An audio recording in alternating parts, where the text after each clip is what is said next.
मित्रों, यहाँ पर हिमाचल से शैलेंद्र शर्मा जी, लकी तिवारी जी, प्रगतिशील किसान यहाँ पर आए हुए हैं और हमारे जो प्रभारी हैं, इंचार्ज हैं गुरुकुल प्राकृतिक कृषि फार्म के, श्री रामनिवास आर्य जी। सर, प्राकृतिक कृषि की परिभाषा क्या है, उसकी विधि क्या है? क्योंकि हम यहाँ ये आपके प्लांट पे खड़े हैं तो थोड़ा सा डिटेल में जानना चाहेंगे कि इसकी परिभाषा और इसकी विधि क्या। जो छोटा किसान है उसको, वो मान लो इतने बड़े उसके पास संसाधन नहीं है, तो छोटे लेवल पे वो कैसे उसको शुरू कर सकता है? जी केपी सिंह जी, प्राकृतिक कृषि क्या है, इसको अगर हम परिभाषित करें तो एक ही वाक्य में, एक ही सेंटेंस में ये कंप्लीट हो जाती है। प्राकृतिक कृषि नाम से ही विदित है, प्रकृति से कम छेड़छाड़ करके खेती करना प्राकृतिक खेती कहलाती है। माने प्रकृति से तालमेल करके हम जब खेती करते हैं वो प्राकृतिक खेती कहलाती है। बिल्कुल। ये जो प्राकृतिक खेती है ये गो आधारित खेती है, रासायनिक फ्री है, केमिकल फ्री है, गो आधारित है, क्योंकि इसमें गाय के, देसी गाय के गोबर गोमूत्र से जो तैयार हम इनपुट करते हैं, फॉर्मुलेशन तैयार करते हैं, वो हम मिट्टी में पानी के द्वारा पहुंचाते हैं। आप पीछे देख रहे हैं ये जीवामृत प्लांट, ये देसी गाय के गोबर गोमूत्र से तैयार है। जीवामृत प्लांट 5000 क्षमता। अगला आपका प्रश्न था कि एक आम किसान क्या इतने बड़े सिस्टम को कर पाएगा? ये ऐसा है कि हमारा जो ये फार्म है ये 180 एकड़ का फार्म है, बड़ा फार्म है, इसलिए हमें बड़ा प्रोजेक्ट की जरूरत है। आम किसान को इतना बड़ा फार्म की, इतना बड़ा इस प्लांट की जरूरत नहीं है। ये मैं आपको दिखाना चाहूंगा, ये ड्रम। अच्छा, ये मैं चाहूंगा एक बार आप इसको देखें। ये एक एक करके जीवामृत, ये इधर है, 10 पर्णी है, और ये जीवामृत है, नीमास्त्र है।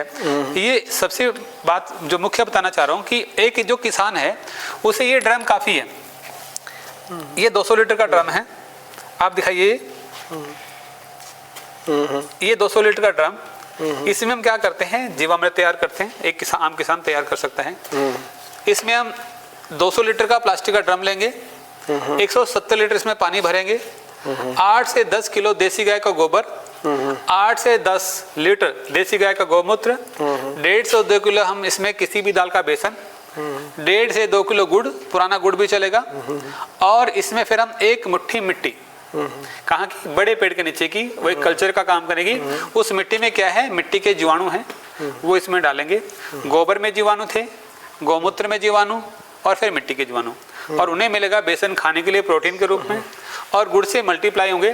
तो ये हमारा एक फॉर्मुलेशन, एक इनपुट तैयार होगा 1 एकड़ का, 200 लीटर का कंप्लीट। 200 लीटर में 1 एकड़ में आप इसे पानी के द्वारा, इसे आप जब सिंचाई करेंगे उसके साथ साथ इसको डाल सकते हैं। ये खेत में जाएगा, ये फिर एक कल्चर का काम करेगा, और फिर जब खेत में मिट्टी में जीवाणु है उनसे ये जीवाणु मिलेंगे, मेल करेंगे, और असंख्य लाखों करोड़ों में जीवाणु। कितने समय में ये तैयार हो जाता है? ये तैयार होता है लगभग, जैसे ये एक जैसे दही की तरह इसकी एक तैयार होने की विधि। जैसे अगर हम गर्मियों की बात करें तो दही जल्दी बन जाती है, तैयार हो जाती है, और सर्दियों में टाइम लगता है। इसको अगर हम गर्मियों की बात करें, जैसे हमारे यहाँ पे हरियाणा में काफ़ी गर्मी रहती है, 3 से 4 दिन में तैयार हो जाता है। लेकिन उससे पहले जब इसमें ये सामान हमने मिक्स करके डाला तो सुबह शाम घड़ी की सुई की दिशा में से 2 से 5 मिनट हमने घुमाना है इस गोल को। अच्छा।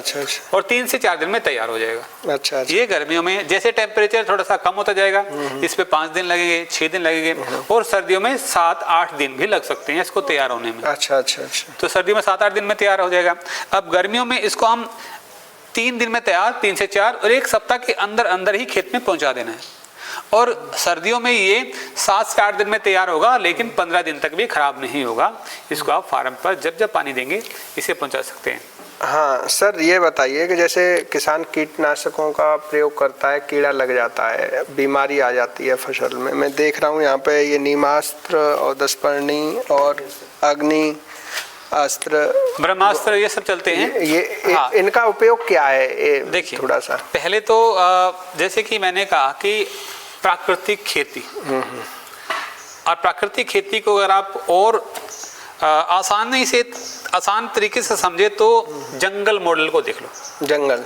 जंगल में जो उसको कोई किसान तो उसको संभाल नहीं रहा, उसको ना कोई पानी देता है, ना कोई खाद डालता है, कोई यूरिया डीएपी कुछ नहीं डाल रहा। लेकिन इस समय आने पर उस जंगल में जो एक फ्रूट का प्लांट है, फल का पौधा है, वो उस पर फल आ जाता है। अब जब आप प्राकृतिक विधि से खेती करेंगे तो आपकी जो मिट्टी है, सोयल है, वो एक तरह से जंगल टाइप हो जाएगी, उपजाऊ हो जाएगी, फर्टिलिटी उसकी बढ़ जाएगी, जिससे कि बीमारियों की जो आने की संभावनाएं ना मात्र हो जाएगी। क्योंकि जब कमजोर आदमी है, बीमारियों से आती है। अगर आपकी मिट्टी उपजाऊ नहीं है, वो कमजोर है, आपने केमिकल डाल दिया उसमें इतनी तो उसमें बीमारियां ज्यादा आती है। जब आप प्राकृतिक खेती करते हैं तो उसमें बीमारियां आना कम हो जाएगी। तो हमारा ये जो ये वो केमिकल नहीं है कि ये बीमारियों का इलाज करेगा या फिर कोई आपके सुंडिया जग से मार देगा, ऐसा नहीं है, ये नहीं करेगा ऐसा। ये हमारे प्रिकॉशनरी एक इलाज करती है, सुरक्षा कवच की तरह करती है। जैसे बीमारी लगे ही ना। समझ गए। जैसे कि कोरोना काल में आपको डॉक्टर ने कहा कि आप हाथों को सैनिटाइज, जैसे नीमास्त्र क्या करता है? देखिए मैंने कहा प्रिकॉशनरी ट्रीटमेंट है। यहाँ किसान बंधु बहुत ध्यान देने वाली बात यह है कि क्योंकि लोग जो रासायनिक खेती कर रहे हैं, वो अगर आप प्राकृतिक खेती शुरू करते हैं तो कोई बीमारी आ गई है तो इसको सोचेंगे नीमास्त्र डाल दो, इससे कंट्रोल हो जाएगी, 10 पानी डाल दो, ब्रह्मास्त्र अग्नियास्त्र। देखिए ऐसा नहीं, कंट्रोल होने की संभावना है, लेकिन प्राकृतिक खेती में क्या है, ये प्रिकॉशनरी एक इसका यूज होता है ताकि आप बीमारी आए ना, उससे पहले इसको स्प्रे करते रहे। और खासकर सब्जियों वाले लोगों से मैं, जो किसान बंधुओं से मैं ये निवेदन करना चाहूंगा कि आप इसे 3 दिन 4 दिन, 1 दिन छोड़ के 2 दिन छोड़ के इसका स्प्रे करते रहे। और ये किसान अपने आप तैयार कर रहा है, इसमें कोई खर्चा आया नहीं, मात्र स्प्रे करने की लेबर लगनी है। नीम अपने खेत में लगाएं, गोबर जो लेगा इसमें, गौमूत्र है, गाय अपनी रखेगा। तो ये प्रिकॉशनरी नीम आस्त्र का तो स्प्रे वो 3-4 दिन करता रहे। दूसरा, और ये जो जीवामृत है, जीवामृत का भी स्प्रे कर सकता है वो, ये भी बीमारी से बचाता है। क्योंकि देसी गाय का जो गौमूत्र है वो एंटीबायोटिक है, जैविक एंटीबायोटिक, प्राकृतिक एंटीबायोटिक है। तो वो अगर आप उसका बार बार स्प्रे करते रहेंगे, मैं तो ये कहता हूँ, इतना तक कहता हूँ किसान बंधुओं कि अगर आप खाली पानी से भी पौधे को धो दोगे तब भी बीमारियां आना कम हो जाएंगी। क्योंकि अगर कहीं बीमारी पनपी, उसके अंडे बनने शुरू हुए, तो पानी से भी वो डैम हो जाएंगे, खत्म हो जाएंगे। सर, जैसे रासायनिक खेती को किसान अगर छोड़ना चाहता है, प्राकृतिक कृषि करना चाहता है, तो आचार्य जी का एक सुझाव था कि 20% लैंड पे आप प्रयोग करें। तो इसमें आपका क्या किसानों को मैसेज क्या है कि वो रासायनिक किसान प्राकृतिक खेती पर कैसे आए और वो किस तरह शुरुआत कर सकता है? देखिए, जो आचार्य श्री ने कहा कि 20% या आप पे जमीन है, उसमें आधा एकड़ 1 एकड़ कम से कम अपने जो घर के लिए तो आप पैदा करें। वो इसलिए ऐसा कहते हैं ताकि जो किसानों के अंदर एक डर पैदा किसने किया? जैविक कृषि ने, ऑर्गेनिक फार्मिंग ने जो डर पैदा कर दिया है कि पहले 3 साल उत्पादन घटेगा, ये वो सब इस तरह से डरा हुआ है किसान। तो ताकि उसका वो डर निकालने के लिए, ताकि आप जब आधा एकड़ 1 एकड़ में आप प्राकृतिक खेती शुरू करेंगे तो आपका आत्मविश्वास बढ़ेगा, क्योंकि प्राकृतिक कृषि में उत्पादन घटता नहीं है। अच्छा, मतलब ये जो अफवाह फैलाई जाती है कि आप रसायन मुक्त खेती करोगे तो 3 साल उत्पादन घटेगा, फिर जमीन आपकी तैयार होगी, फिर उत्पादन बढ़ेगा, तो प्राकृतिक कृषि में ऐसा नहीं है। क्योंकि ये अनुभव हम कर चुके हैं। जैसे इस फार्म पर, प्राकृतिक कृषि फार्म पर पिछले 15 साल पहले अगर हम जाएं तो इस पे केमिकल खेती हो रही थी। उसके बाद जब ये घटना, जैसे मैंने बताया कि कोई हमारा एक कर्मचारी स्प्रे करते हुए बेहोश हो गया था, गिर गया था, तो हमने फिर सोचा कि इसका कोई विकल्प ढूंढा जाए। तो फिर विकल्प मिला हमें जैविक कृषि। हमने जैविक कृषि करना शुरू किया। वो वैसे ही हमने जो डीकम्पोज वो सब तैयार किया, तो लेकिन उसमें भी कोई हमारा खास रिजल्ट वही नहीं आया, क्योंकि वो 3 साल तक हमारी जो है जो घटने वाली जो सिस्टम हमने महसूस किया। तो हमने सोचा कि एक आम किसान अगर 3 साल तक उसके खेत में कुछ भी पैदा नहीं होगा तो अपना परिवार कैसे चलाएगा। दूसरा जो जैविक कृषि है उसमें गोबर की खाद बहुत भरपूर मात्रा में डलती है, जिससे कि जो है किसान बेचारा इतनी गाय कहाँ से लेके आएगा। क्योंकि अगर मैं बात करूं कि जो एक साइंटिस्ट की एक सिफारिश है कि जैविक कृषि के लिए, कि वो कहते हैं कि एक जो हमारी गेहूं और धान की फसल है उसमें 60 किलो नाइट्रोजन पर एकड़ चाहिए। 60 किलो नाइट्रोजन। अब 60 किलो नाइट्रोजन की पूर्ति के लिए 300-400 क्विंटल गोबर हमने एक एकड़ के लिए चाहिए, तब वो पूर्ति होती है, जो कि एक पॉसिबल नहीं है। इसीलिए जो है वो फिर हमने क्या किया, वहाँ पे हम जब असफल हुए तो फिर आचार्य श्री ने जो है प्राकृतिक कृषि मॉडल को अपनाया। और आज ये प्राकृतिक कृषि मॉडल मतलब पिछले 8 साल से लगातार हम कर रहे हैं, कोई भी किसी तरह का कोई नुकसान नहीं है, एकदम से उत्पादन केमिकल के बराबर के उससे ज़्यादा हो रहा है। अभी हमारी जो अभी धान की फसल की कटाई हुई है तो हमारा 32 क्विंटल एवरेज की बात में 32 क्विंटल, और कुछ में हमारा 35 क्विंटल तक प्रति एकड़ भी निकला है। और ये हमने किसानों को सामने बुलवा के तुलवाया है, ऐसा नहीं कि ये सिर्फ शब्दों में है। तो सर महामहिम राज्यपाल आचार्य श्री देवव्रत जी प्राकृतिक कृषि के प्रोत्साहन के लिए एक नेतृत्वकर्ता के रूप में कार्य कर रहे हैं देश के रूप में, और माननीय प्रधानमंत्री जी ने कई बार बड़े मंचों से उनके इस मिशन की प्रशंसा भी की है और लाल किले से आह्वान भी किया है। आपने सुना होगा कि किसान प्राकृतिक कृषि अपनाएं।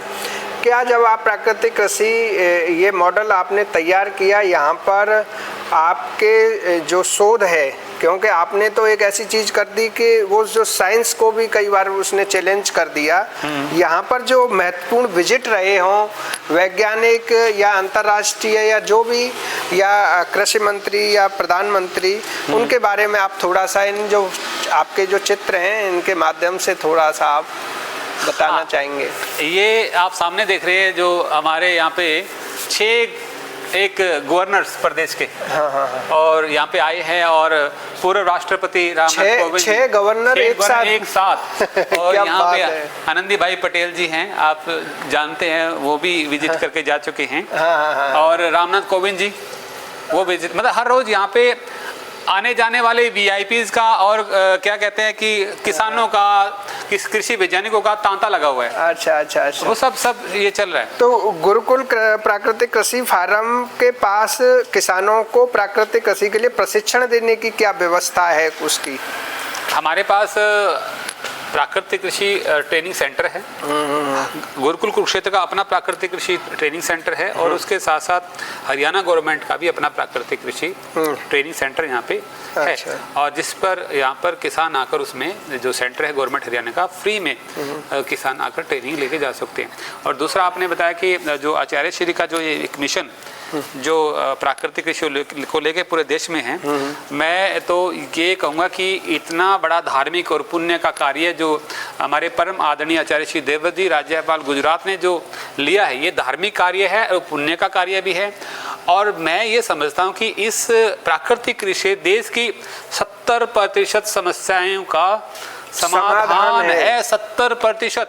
मैं सर आपसे एक ही सवाल करूँगा, पूरा आपने परिभाषा, विधि और उसके जो लाभ होते हैं, पृथ्वी की कितनी समस्याओं का समाधान कर सकते हैं। मैं गुरुकुल प्राकृतिक कृषि फार्म के जो जनक हैं महामहिम राज्यपाल आचार्य श्री देवव्रत जी का किसानों के लिए क्या मैसेज रहता है, आप किसानों से क्या आह्वान करना चाहेंगे? देखिए, मेरा नहीं, हमारे परम आदरणीय आचार्य श्री देवव्रत जी राज्यपाल गुजरात जो वर्तमान में है, उनका एक मैसेज है पूरे किसानों को, पूरे किसान वर्ग को, और पूरे देश को और पूरे विश्व को, कि अगर आप धरती माता को बचाना चाहते हैं, अगर आप चाहते हैं कि भविष्य में हमें अन्न, अनाज, फल, सब्जियां मिलती रहे, तो कहीं ना कहीं आपको अपनी सोच को बदलना पड़ेगा। बिल्कुल। अगर नहीं बदला तो आने वाले समय में जो समस्याएं देश में होने वाली हैं, जो आपदाएं आने वाली हैं, आप उसके बारे में कभी सोच नहीं सकते कि कितनी बड़ा संकट देश पर और पूरे विश्व पर, इस धरती पर आ सकता है। क्योंकि अगर खाने के लिए अनाज नहीं होगा, अगर स्वस्थ हवा हमें सांस लेने के लिए नहीं मिलेगी, अगर वातावरण शुद्ध नहीं होगा, जल स्वस्थ नहीं होगा, तो मैं समझता हूँ कि फिर इस धरती पर इस मनुष्य जीवन का क्या, प्राणी और पक्षी किसी का भी अस्तित्व नहीं रहने वाला है। क्योंकि जब अगर जमीन बंजर हो गई तो क्या बचने वाला है।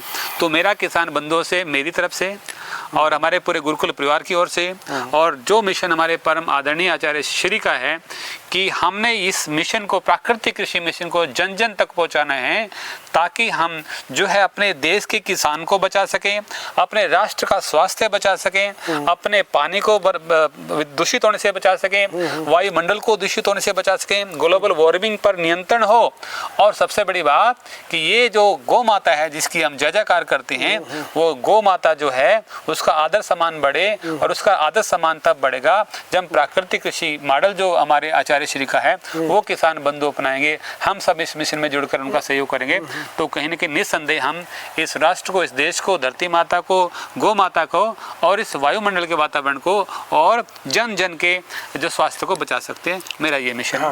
ये सभी को बहुत बहुत आभार। श्री रामनिवास सर को आपने सुना। ये इंचार्ज हैं गुरुकुल प्राकृतिक कृषि फार्म हाउस के, और बड़ी ही मेहनत के साथ उन्होंने हमें जो नॉलेज और हमारी जो सवाल थे उनके जवाब दिए हैं। और मैं पूरे देश के किसानों से यही कहना चाहूँगा कि आचार्य जी का जो यह मिशन है, यह खाली एक आपकी आय और अन्य मुद्दों तक सीमित नहीं है, यह विश्व कल्याणकारी मिशन है। मतलब मैं तो यही कहूँगा कि परमार्थ की सेवा का विषय है। इस मिशन के साथ जुड़ने के लिए जो भी आपको मदद चाहिए, वह सब मदद प्राकृतिक कृषि फार्म गुरुकुल कुरुक्षेत्र आपको हर संभव देगा। और मैं वायदा करता हूं सर आपसे कि आईटी व मीडिया के माध्यम से वह किसानों के बीच जाकर मैं जन जागरूकता मिशन में आपके एक वॉलंटियर के रूप में भी कार्य करूंगा। वाह वाह वाह, ये तो बहुत बहुत धन्यवाद आपका, बहुत बहुत बधाई और बहुत बहुत शुभकामनाएं। आप इस मिशन पर हमारे साथ है। सभी का बहुत बहुत धन्यवाद। सभी को प्रणाम, नमस्कार, राम राम। राम राम राम राम।